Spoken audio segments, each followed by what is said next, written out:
Bienvenidos a la conferencia número 30. Este es un programa realizado por la Universidad de Antioquia por intermedio de la Facultad de Ingeniería y su programa virtual UDI Arroba. Somos Roberto Cruz y Benjamín Buritica, profesores del Instituto de Matemáticas de la Universidad de Antioquia y tutores de este programa. En esta conferencia número 30 vamos a continuar con el estudio de la línea recta. Y cosas importantes que hay que ver: cuando se grafican dos rectas L1 y L2 en el mismo plano cartesiano, nos encontramos con uno y solo uno de los siguientes casos. Primero, las rectas L1 y L2 tienen todos los puntos en común, es decir, una se monta completamente sobre la otra. Cuando esto sucede, se dice que las dos rectas son coincidentes. La segunda posibilidad es que las rectas L1 y L2 no poseen puntos en común, es decir, nunca se cortan. En este caso decimos que L1 y L2 son paralelas y le escribimos así. La tercera posibilidad es que las rectas L1 y L2 tienen un único punto en común. En dicho caso decimos que L1 y L2 se cortan o intersectan en el punto P. Entonces aquí estamos mostrando los tres casos. Primero, rectas coincidentes. Hay dos rectas y la una se monta completamente sobre la otra. Esta es la segunda condición: dos rectas L1 y L2 que nunca se cortan, entonces serían paralelas. Y el tercer caso, las rectas L1 y L2 se cortan en un solo punto, no hay más casos. En la situación C, cuando las rectas al cortarse forman cuatro ángulos rectos, decimos que las rectas L1 y L2 son perpendiculares y escribimos esta simbología que está señalada aquí.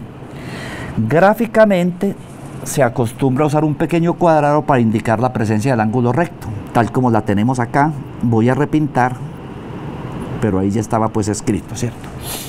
Estas serían un ejemplo gráfico de dos rectas L2 y L1 que son perpendiculares. Bueno, sigamos mirando esto. Nos interesa sobre todo los conceptos de rectas paralelas y rectas perpendiculares. ¿Bajo qué condiciones dos rectas son paralelas y bajo qué condiciones dos rectas pueden ser perpendiculares?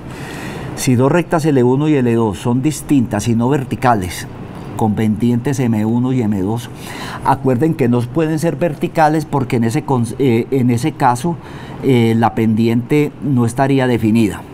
Vamos a ver el caso pues en que las rectas no son verticales, porque en el caso de que sean verticales las pendientes no son, una de ellas vertical, la pendiente no estaría definida. Bueno, entonces si no son verticales las pendientes son M1 y M2 y están definidas. Los conceptos de paralelismo y perpendicularidad entre estas dos rectas se pueden estudiar fácilmente usando el concepto de pendiente. Se puede demostrar que L1 y L2 son paralelas si sus pendientes son iguales, o que son perpendiculares si el producto de sus pendientes es igual a -1. Entonces esas dos condiciones están escritas acá. L1 paralela con L2, sí y solo si M1 es igual a M2, donde M1 es la pendiente de la recta L1 y M2 es la pendiente de la recta L2. Bueno, y L1 perpendicular con L2, sí y solo si M1 por M2 es -1. Dicho de otra forma, si son recíprocas y de signo contrario. Sigamos. En el anterior resultado excluimos a las rectas verticales, tal como dijimos antes, ya que estas no poseen pendiente. Con respecto a este tipo de recta podemos decir que perdón, dos rectas verticales distintas son siempre paralelas y una recta vertical es siempre perpendicular a cualquier recta horizontal. Vamos a ver este ejemplo. Este ejemplo dice: use la noción de pendiente de una recta para determinar si los puntos A de coordenadas -3, 4, B de coordenadas -1, -1 y C de coordenadas 3, 5 son colineales o no, es decir, si están sobre la misma recta. Entonces, antes de ver la solución que va a dar el autor, vamos a imaginárnosla acá. Vamos a hallar la pendiente entre A y B. Y yo la voy a denotar acá, después vamos a ver cómo la denota el autor. Y vamos a hallar la pendiente entre B y C. Si estas dos pendientes son iguales, los tres puntos A, B y C son colineales. Pudimos haber pensado en hacer la pendiente entre A y C y por ejemplo entre A y B. Pero vamos a escoger yo puedo escoger este camino, pero no sería un camino único. Vamos a ver qué nos dice el autor. Para descubrir la manera más fácil de resolver este problema, grafiquemos primero estos puntos. Los puntos están aquí, A, B y C. Gráficamente se ven que son colineales, pero se trata sobre todo de dar una argumentación no gráfica. Sea L1 la recta que pasa por los puntos A y B con pendiente M1 y L2 la recta que pasa por los puntos B y C con pendiente M2. Para que estos tres puntos sean colineales, las rectas L1 y L2 deben ser coincidentes, es decir, deben tener la misma ecuación. ¿Cómo? Ambas rectas tienen el mismo punto común B. Para saber si estas rectas tienen la misma ecuación, basta con averiguar si tienen la misma pendiente. Fue lo que hicimos, lo que yo había planteado ahora, M1 y M2. Simplemente que M1 es la pendiente entre A y B y M2 es la pendiente entre B y C. Bueno, como esas pendientes son iguales, los puntos A, B y C son colineales. Esa es la argumentación precisa. Vamos a ver este otro. Haya la ecuación de la recta que pasa por el punto 3, 2 y es perpendicular a la recta que pasa por los puntos A de coordenadas 1, 1 y B de coordenadas 5, menos 1. Vamos a comentar aquí el problema, pero que está muy bien resuelto enseguida. La idea es que veamos cómo trabajar. Entonces están preguntando la ecuación de una recta. Para la ecuación de una recta se necesita dos cositas. El punto P de coordenadas 3, 2 y una pendiente M que no la conozco, pero sabemos que esa pendiente es perpendicular, M es perpendicular a M1, donde M1 es pendiente entre A y B. Vamos a hallar la pendiente entre A y B. Entonces, ¿qué es lo que yo estoy llamando M1? M1 sería la pendiente entre A y B. Es diferencia de ordenadas sobre diferencia de abscisas en el mismo orden. Entonces yo voy a agarrar acá diferencias de ordenadas, sería menos 1, o sea, esto menos esto, sobre 5 menos 1, o sea, sobre esto menos esto. Este resultado da menos 2 sobre 4, o sea, menos 1/2. Esta es la pendiente que pasa por A y B, de la recta que pasa por A y B. Nos dicen que M es perpendicular, la M, que es la pendiente de la recta L, es perpendicular a la pendiente de la recta que pasa por los puntos A y B. Como M1 es perpendicular a M, se da, ¿qué se va a dar? Se da que M por M1 es menos 1. O sea, voy a seguir acá, o sea, que M por M1, M1 me dio menos 1/2, es menos 1. De aquí obtenemos que M es menos 2. Entonces este M es menos 2.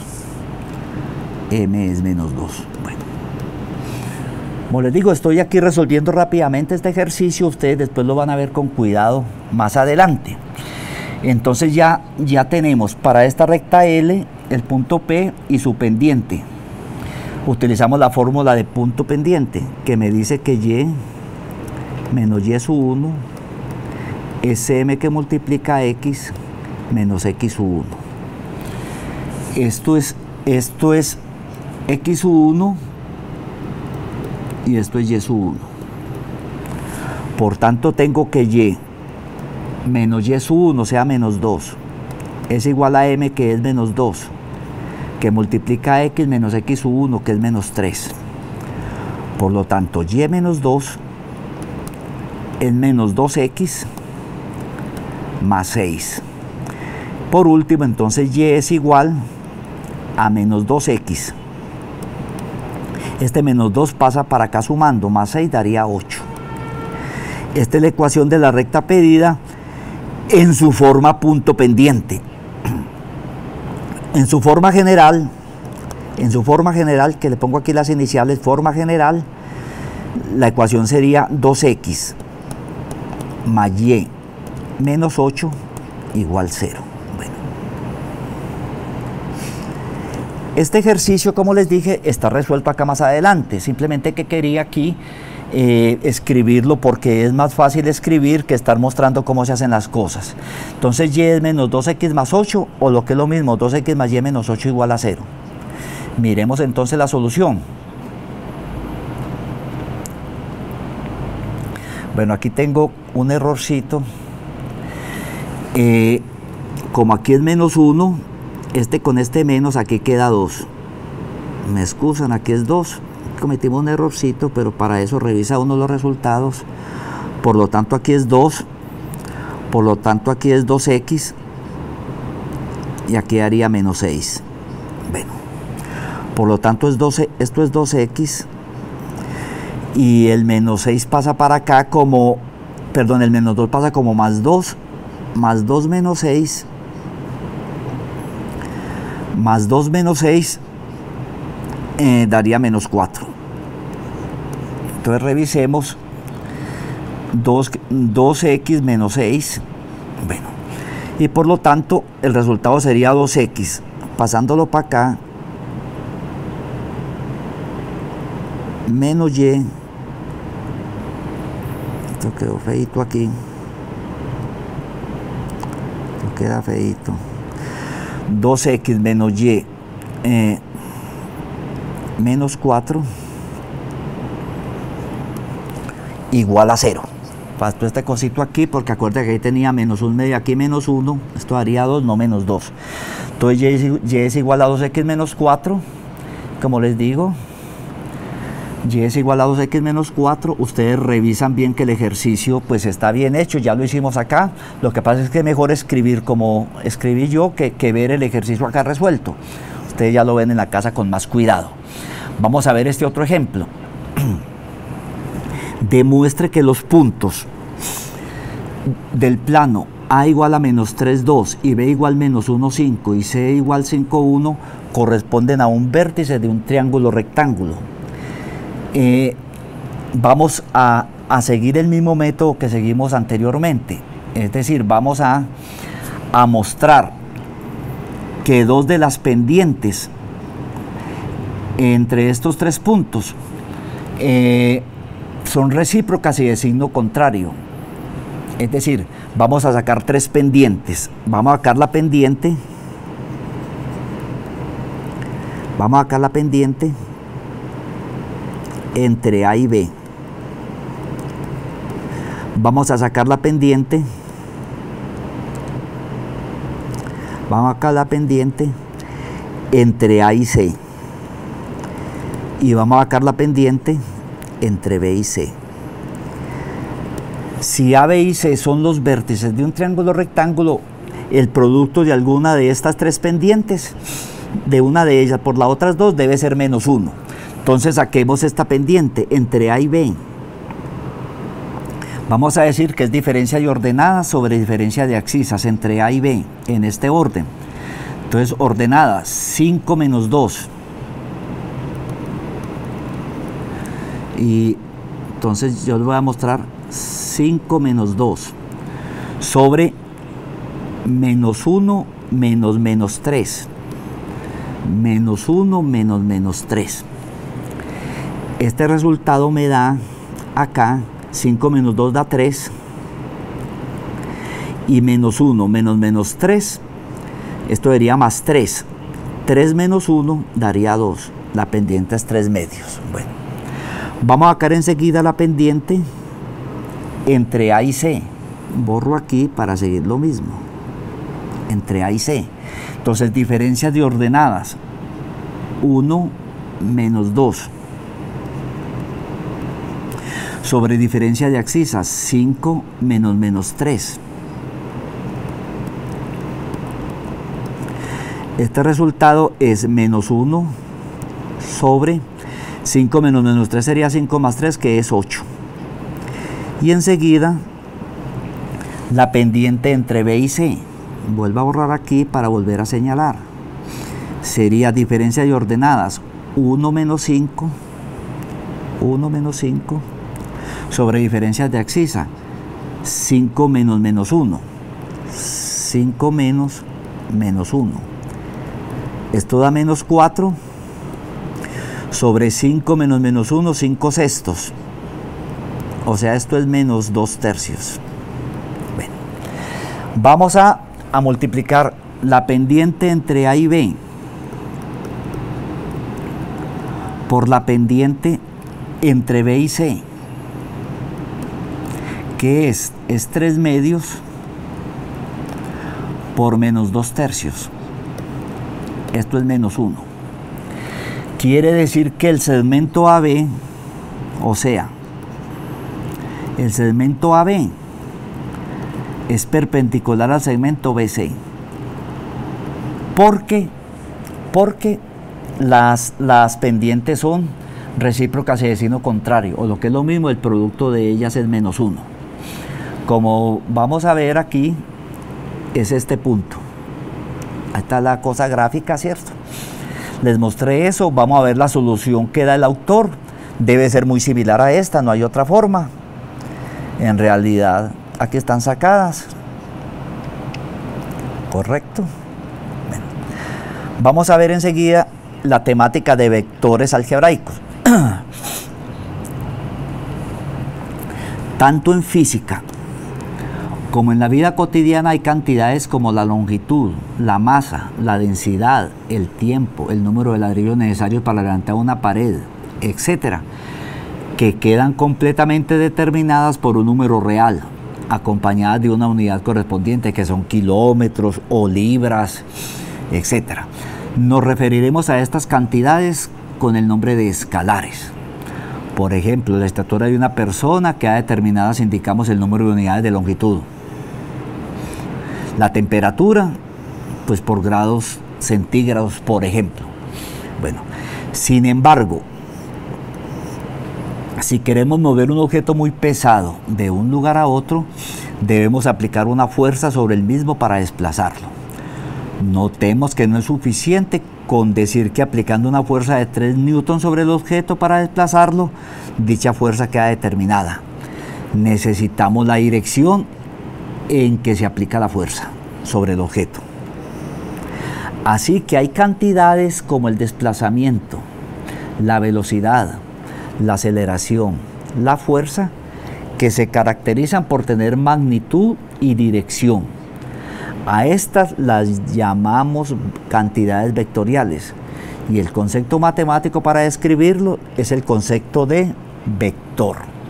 Bueno, las cantidades vectoriales las representamos por medio de un segmento de recta, orientado o dirigido, es decir, especificando cuál es el punto inicial y cuál es el punto final, como lo indica la figura. A es el punto inicial, B es el punto final. En muchos libros se hacen cosas alternativas como esta. Dice que esto es A, esto es B, y se pone la flechita. Cuando se pone la flechita no hay necesidad de decir estas dos cosas. Bueno, pero vamos a seguir la notación de acá del autor, ¿cierto? Aunque esta es muy conocida también. ¿Correcto? Bueno. Llamaremos vectores geométricos a todo segmento de recta orientado. Si un vector geométrico tiene punto inicial A y punto final B, entonces se denota así. Notemos entonces que AB es diferente de BA. También podemos representar los vectores geométricos por medio de letras minúsculas con una flecha encima, por ejemplo, como se está denotando acá. Para poder determinar exactamente un vector geométrico, necesitamos entonces saber ¿qué? Saber la magnitud o módulo del vector. Es la longitud del segmento AB. La magnitud de un vector AB o U la denotamos así o la denotamos por esto. Y segundo, la dirección del vector AB, que es el ángulo que se indica en la figura, medido a partir del semieje horizontal que se toma como referencia en sentido antihorario, o sea, en sentido contrario a las manecillas del reloj. Esto sería el ángulo θ o φ. Bueno, es decir, en el punto inicial A del vector AB trazamos una semirrecta horizontal orientada hacia la derecha. Entonces la dirección del vector AB es el ángulo θ que se forma al ir de esta semirrecta al segmento AB en sentido contrario a las manecillas del reloj, o por lo tanto en sentido antihorario. Bueno, por lo tanto, esto sería la magnitud y esta la dirección. Bueno, diremos que dos vectores geométricos, U y B, son iguales si, solo si, tienen la misma magnitud y la misma dirección. Por ejemplo, estos dos vectores son diferentes. Estos tienen la misma magnitud, pero la dirección de U es la que señala esta flecha que repinto acá, perdón, de menos U, y la dirección de U señala esta flecha. Correcto. Bueno. Notemos que cada vector U en el plano lo podemos dibujar, que para cada vector U en el plano podemos dibujar un vector igual a él, con el punto inicial en el origen O del sistema de coordenadas cartesiano. Esto nos determina un punto P de coordenadas X y Y del plano, que es el que corresponde al punto final del vector OP. Es decir, U es igual a OP. Por tanto, todos los vectores geométricos se convierten en vectores algebraicos o coordenados cuando los primeros son colocados en un sistema de coordenadas en la forma descrita anteriormente. Es decir, que el punto inicial corresponde al punto 0, 0. Así, un vector algebraico es un vector expresado como un par ordenado XY de números reales. Es decir, podemos identificar el vector OP, donde O es el origen de coordenadas en el plano cartesiano, con su punto final P de coordenadas XY. Y decimos que X y Y son las componentes del vector. A este vector OP también llamamos vector de posición y decimos que está en posición canónica. Bueno, este es un vector y este es el mismo vector, pero en posición canónica. Correcto. Como hemos indicado, un vector en el plano tiene dos componentes, una horizontal y otra vertical. Si un vector U en el plano tiene un punto inicial A de coordenadas X1, Y1 y un punto final de coordenadas X2, Y2, entonces el vector U igual a AB es igual al vector OP, donde las coordenadas del punto P son X2 menos X1 y Y2 menos Y1. Cuando el punto inicial de un vector U es el origen, decimos que el vector U está en posición canónica. Así el vector U igual a OP está en la posición canónica. Veamos la figura. Este está en posición canónica. Vamos entonces a ilustrar con estos ejemplos que son muy sencillos. Estos ejemplos que son muy sencillos. Hallar las componentes del vector con un punto inicial A de coordenadas menos 2, 3 y un punto final B de coordenadas 3, menos 1. Vamos a ver la solución enseguida. La figura muestra el vector en posición canónica. Notemos que el vector AB es igual al vector OP. Aquí está OP y aquí está AB, donde las componentes de este vector están dadas por las coordenadas del punto P, que son X2 menos X1, Y2 menos Y1, respectivamente 3 menos 2. Acordémonos, volvamos atrás para que ustedes vean qué es A y qué es B. A es menos 2, 3 y B es 3 menos 1. A es menos 2, 3 y B es 3 menos 1. Esto es en aras como a la claridad. Bueno, ahí está. Es entonces x2 AB menos x1, o sea, menos 2, ahí está, coma, menos 1, menos 3. El resultado es el vector 5 menos 4. Entonces, este vector AB, que está señalado acá, se describió en forma canónica mediante este vectorcito que aparece acá. Bueno, recordemos que un vector algebraico lo podemos identificar con un punto en el plano cartesiano y por tanto ese se expresa como un par ordenado de números reales. Así en adelante nos referiremos a un vector algebraico coordenado como un par ordenado de números reales x, y. Por tanto, de la definición de igualdad entre vectores tenemos que dos vectores algebraicos, este y este, son iguales si sus respectivas componentes son iguales. O sea, si se da esta situación. Bueno, vamos a ver este conceptico, lo que es suma y producto por un escalar. Dado estos dos vectores representados por pares ordenados y un escalar lambda que acordamos que es un número real, x más y se define de esta forma y es igual a la suma normal entre parejas ordenadas. Y lambda veces x equivale a lambda veces la pareja ordenada, o sea, lambda x1 por lambda y1. Y aquí hay dos ejemplos muy sencillos. Si x es esto y y es esto, se va a ver que es x más y, que es 3x, que es menos x y que es 3x más y. Bueno, estos ejercicios se los dejo a usted para que lo miren. Para que los miren, que son muy sencillos de resolver. Los voy a dejar ahí. Vamos a ver entonces estas propiedades de estos vectores algebraicos.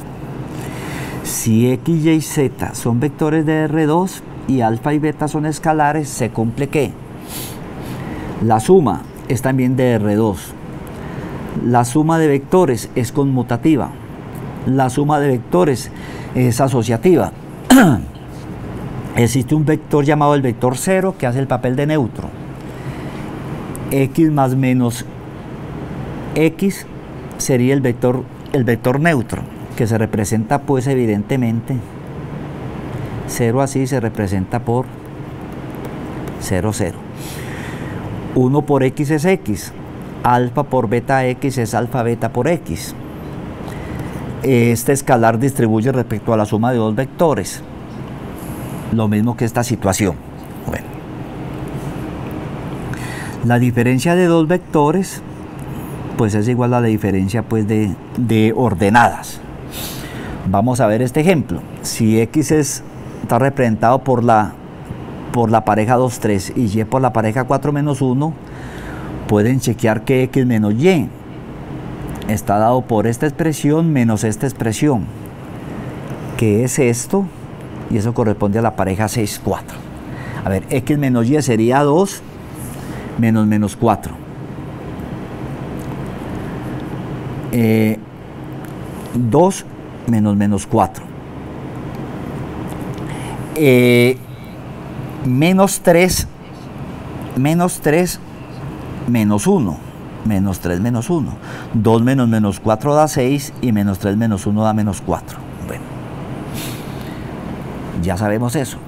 La magnitud de un vector escrito en su forma canónica está dada por esta expresión que aparece acá. Está dada por esa expresión. O lo que es lo mismo es la distancia del punto X al origen, o del origen al punto X. Vamos a ver este ejemplo. Si X es 2 menos 3, está representada por la pareja 2 menos 3, su magnitud es 2 al cuadrado menos 3 al cuadrado, esto es raíz de 13. Bueno. Entonces, si el vector U tiene un punto inicial en el punto A de coordenadas, y este no es el origen de coordenadas, y el punto final B de coordenadas, x2, y2, entonces llevamos este vector a la posición canónica, y así tenemos que U igual a B igual a OP, donde P es el punto de coordenadas, x2 menos x1, y2 menos y1. Así que su magnitud sería esta, que aparece ahí. Bueno. está representada. Vamos a ver este otro ejemplo. Si A está representada por la pareja menos 2, 5 y B por la pareja 1, menos 3, entonces la magnitud viene dado por este valor. Acuérdense que es x2 menos x1 al cuadrado más y2 menos y1 al cuadrado. Esto es y sub 2, esto es x sub 2, esto es y sub 1 y esto es x sub 1. Bueno, y el valor sería raíz de 73. Bueno, se verifican estas propiedades. La magnitud de un vector siempre es mayor o igual que 0. Si la magnitud de un vector es 0, no hay de otra. El vector es el vector nulo, representado por esto. Y la magnitud de lambda x es la magnitud de lambda por la magnitud del vector. Y la magnitud de la suma de dos vectores siempre es menor o igual que la magnitud del vector x más la magnitud del vector u. Esto es lo que se llama la desigualdad triangular. Bueno, vamos a ver el concepto de dirección, que es el único que quedaría faltando. La dirección de P, que denotamos por dirección de P, es el ángulo θ que se indica en la figura, es decir, el ángulo θ que forma el segmento OP con el eje X positivo medido a partir del eje positivo en sentido antihorario y expresado en grados sexagesimales o en radianes. Entonces sería este ángulo. Es claro que si U igual a XY y X es 0, entonces la dirección de U es 90 grados. Si Y es mayor que 0 y dirección de U es 270, si Y es menor que 0. Bueno, y acuérdese que el ángulo es medido a partir de acá, en esta dirección. Bueno, recordemos entonces que tangente de θ es Y sobre X, lado opuesto sobre el lado adyacente. Por tanto, θ sería artangente de Y sobre X. Bueno, si θ es agudo, entonces θ es artangente de Y sobre X. Bueno, aquí está tangente de θ Y sobre X. Bueno, ahora si θ no es agudo, entonces θ es diferente de arcotangente de Y sobre X. En este caso debemos analizar en qué cuadrante está el vector. Bueno, yo creo que esto acá no está como muy bien escrito. No, simplemente decimos que este angulito, decimos que tangente θ es Y sobre X y que θ es artangente o tangente a la menos 1 de Y sobre X. Y dependiendo de las coordenadas X y Y, sabremos en qué cuadrante está θ. Dependiendo. Es mejor así, dependiendo.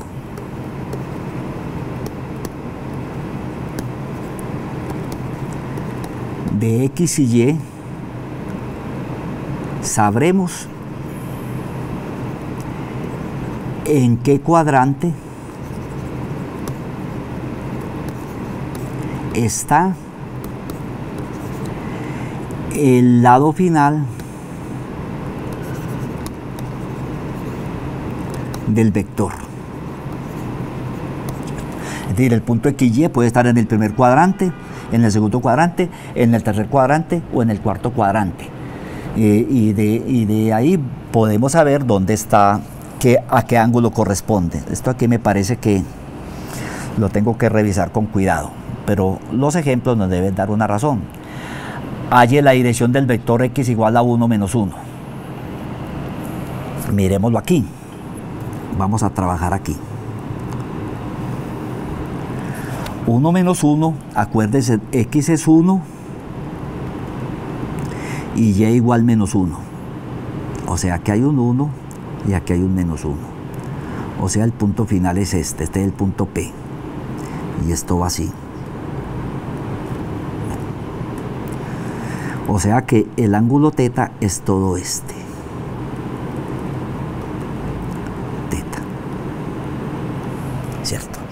Entonces, tangente de θ Este es el teta de referencia. Fíjese que este angulito aquí, este es teta de referencia.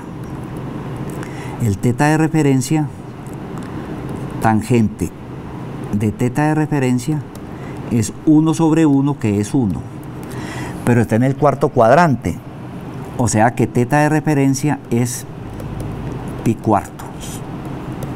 Entonces teta sería 2pi menos pi cuartos. Me parece más sencillo así. Esto sería 8 pi cuartos. Esta dirección sería 7 pi cuartos medida a partir de acá. Bueno. O 315 grados, se dice ahí.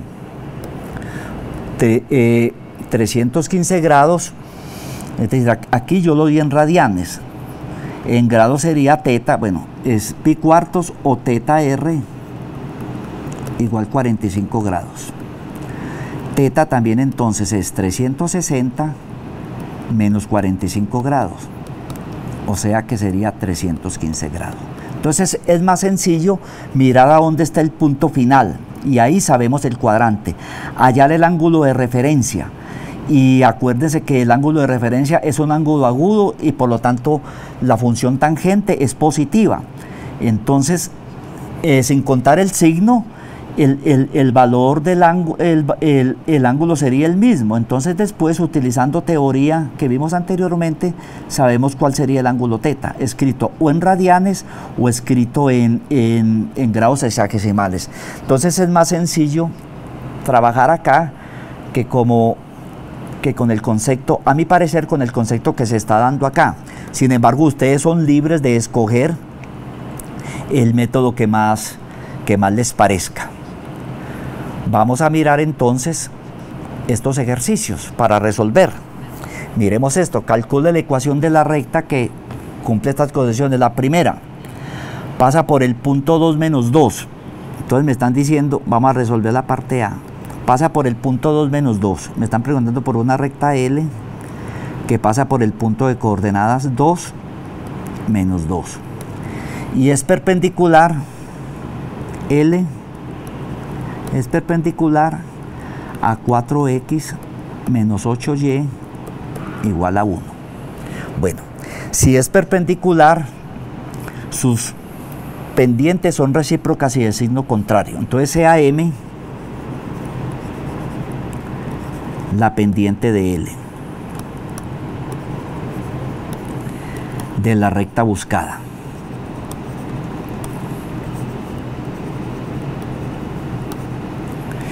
Sea M la pendiente de la recta buscada. ¿Cómo? Como 4x menos 8y es 1, esto implica que 8y es igual a 4x menos 1, lo que quiere decir que y es 4x sobre 8 menos 1 sobre 8, lo que quiere decir que y es 1/2 de x menos 1/8. Bueno, escribí esta recta en la forma punto pendiente. Entonces la pendiente de esta recta es m⁻1 igual a 1/2, porque es de la forma y igual a mx más b. Revisemos esto que escribimos otra vez, 4x menos 8y igual a 1. Por lo tanto, 4x implica que 4x menos 1 es igual a 8y. Implica que y es 4x sobre 8 menos 1 sobre 8. O sea que y es 1/2 de x menos 1/8. Entonces se debe cumplir o se cumple que m por m1 es menos 1. Esto implica que m por m1, o sea por 1/2, es menos 1. Se concluye entonces que m es menos 2. M es menos 2. Entonces ya tengo que la recta L de la que escribimos ahora, que me están preguntando pasa por el punto 2 menos 2. Pasa por el punto P de coordenadas 2 menos 2. Y su pendiente es menos 2. Entonces aplicamos la formulita punto pendiente para hallar la ecuación de esa recta. Y menos y sub 1 es m que multiplica a x menos x sub 1. Esto quiere decir que y menos menos 2 es igual a menos 2 que multiplica a x menos 2. De aquí, esto quiere decir que y más 2 es igual a menos 2x más 4. Quiere decir por último entonces que y es menos 2x. Este más 2 pasa a restar como menos 2 y 4 menos 2 da 2. Esta es la ecuación de la recta pedida en su forma punto pendiente. O también lo puedo escribir así: 2x más y más 2 igual 0.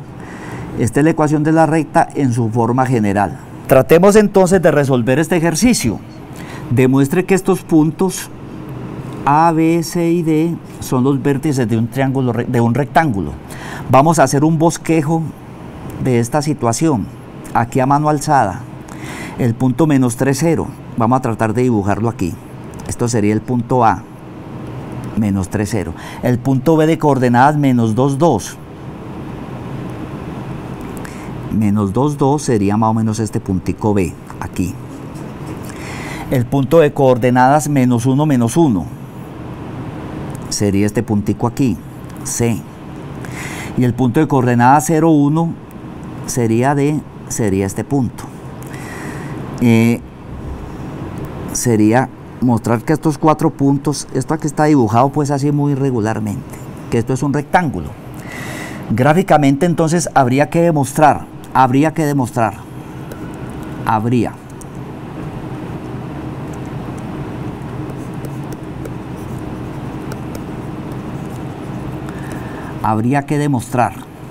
lo siguiente: pendiente entre A y B igual a pendiente entre C y D, y entre A y B, entre C y D, y pendiente entre A y C igual a la pendiente entre B y D. Si eso fuera así, entonces vamos a hacer esa situación. Vamos a hallar la pendiente entre A y B. Como les dije, es diferencias de ordenadas sobre diferencias de abscisas, o sea 2 menos 0 sobre menos 2 menos menos 3. Esto da 2, porque 2 menos menos 3 sería 2 más 3. Hallemos la pendiente entre C y D.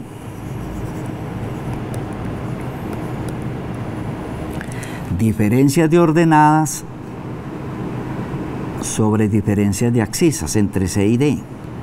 O sea, 1 menos menos 1 sobre 0 menos menos 1.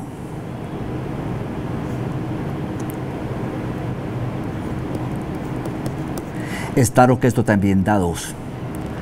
O sea, estos dos lados son paralelos.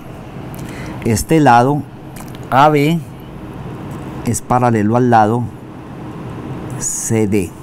Bueno, y vamos a ver que el lado AC es paralelo al lado BD. Entonces hallamos la pendiente entre A y C. Diferencias de ordenadas sobre diferencias de abscisas. A y C. A y C. Bueno, entonces es menos 1 menos 0 sobre menos 1 menos 3. Menos 1 menos menos 3. Esto da menos 1 sobre 1 menos menos 3 daría menos 1 más 3, que sería 2. Correcto. Y vamos a hallar la pendiente entre B y D.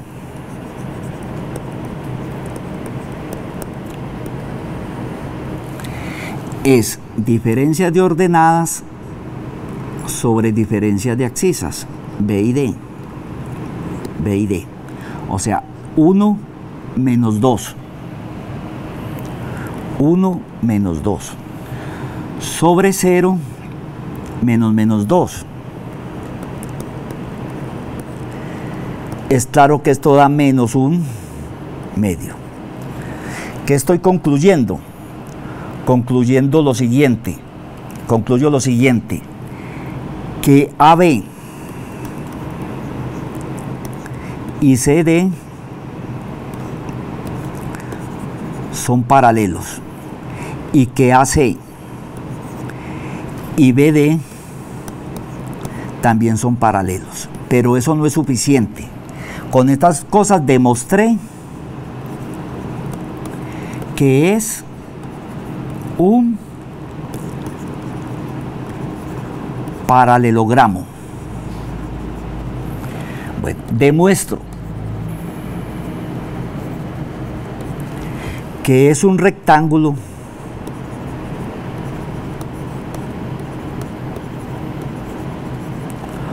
porque